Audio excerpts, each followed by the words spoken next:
Com o aumento de novos casos de Covid-19, unidades de saúde públicas e particulares de Alagoas estão restringindo e até suspendendo visitas a pacientes internados em hospitais. Isso é para minimizar as aglomerações nesses espaços.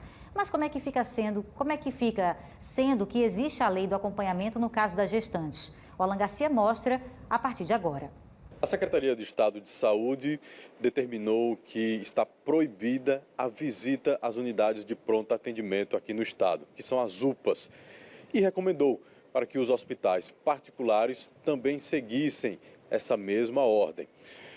Alguns hospitais entenderam que é importante restringir, proibir, na verdade, as visitas, outros seguem com restrições. Mas e aí, o que é que muda na vida de um paciente que precisa ser internado? E a família? Como fica também essa questão da visita e do acompanhamento? É por isso que nós estamos aqui com o advogado Juliano Pessoa. Doutor Juliano, existe uma diferença entre visita e o acompanhante. E o que está sendo proibido pela Secretaria de Estado de Saúde é a visita, não é isso? Exatamente, Helena. É importantíssima essa colocação, eu diria, até porque, assim, diante dessas notícias que vêm sendo repassadas agora para a população esses dias, várias e várias pessoas começaram a confundir exatamente isso, achando que algumas pessoas não poderiam mais ser acompanhadas durante a sua internação, e não é isso que está sendo feito. Você pontuou de forma bem clara as visitas, né, que estão sendo vedadas nesse momento, diante do aumento de casos, da elevação de casos, de pacientes sendo positivados em todo o estado, bem como alguns pacientes, segundo a própria Secretaria destacou, alguns pacientes durante o curso de internação, ele teve a positivação para a Covid-19. Então, assim, subentende-se que, de repente, algum visitante assintomático, sem querer, levou esse vírus lá para dentro da unidade hospitalar.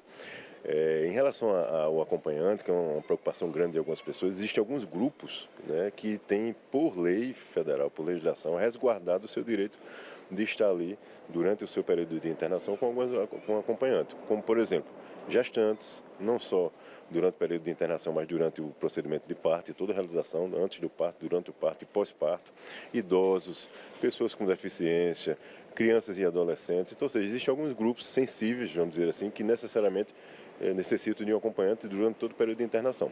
Isso não foi alterado, nem será alterado por hora, a priori, e somente a questão da visitação. A visitação, o intuito é reduzir um pouco a circulação de pessoas estranhas dentro daquele ambiente hospitalar, bem como impor também outras medidas, como foram solicitadas agora e implementadas pela Secretaria, como o uso de máscara dentro das unidades hospitalares, enfim, várias e várias outras implementações. Mas nada impede, é bom que a gente esclareça para quem nos assiste, que casos específicos sejam tratados de forma individualizada. Ou seja, o gestor pode, em algum caso de necessidade específica de um paciente, que vai interferir de forma benéfica, por exemplo, na sua recuperação, uma visita específica de algum ente querido, de algum familiar querido, que um médico, de repente, fundamentadamente justifique a exceção daquele caso concreto, que ele seja, de repente, visitado por alguma pessoa. Nada impede, mas isso é analisado caso a caso. Eu acho que o que prepondera nesse caso é a razoabilidade, a ponderação, ou seja, para se ter muita calma, porque é um período de excepcionalidade ainda que nós vivenciamos,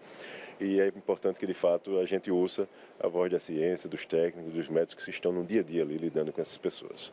Do bairro da Ponta Verde, Alan Garcia.